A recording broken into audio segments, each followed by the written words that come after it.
Hello, today evening சப்பாத்திக்கு குருமா பண்ண போகிறேன். தேங்காய் இல்லாத குருமா. உருளைக்கிழங்கும் கேரட்டும் வேக வச்சுருக்கேன். ஆயில் போட்டு சோம்பு, பட்டை, வெங்காயம்,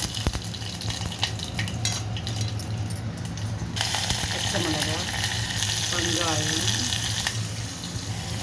நல்லா வதக்கிட்டு தக்காளி போடணும். தக்காளி போட்டேன், வதங்கட்டும். கொஞ்சம் புதினா நல்லா சுருளை வதங்கட்டும்.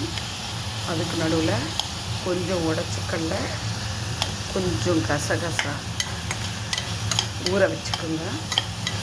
தேங்காய் வேணாம், நான் அதை ஊற வச்சுருக்கேன். அரைச்சி காமிக்கிறேன் உங்களுக்கு. ஆயில் போட்டு டைரெக்டாக இந்த மசாலாவை ஊற்றிட வேண்டியது தான். வதக்கின வெங்காயம், தக்காளி, பட்டை, சோம்பு எல்லாத்தையும் உடச்சிக்கல்ல கொஞ்சம் கசகசா போட்டு அரைச்சிருக்கேன்.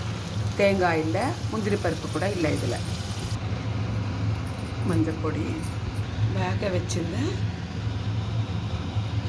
கேரட்டு, உருளைக்கிழங்கு ரெண்டுத்தையும் அதில் போட்டுடுங்க. போட்டுட்டு நல்லா கலரி சிம்மில் வை. இந்த வேக வச்ச தண்ணியை வேஸ்ட் பண்ணாமல் அப்படியே கொட்டிடுங்க. கொட்டிட்டு நல்லா தாராளமாக தண்ணி விடுங்க. திக்காக வேணும்னா திக்காக பண்ணிக்கலாம்.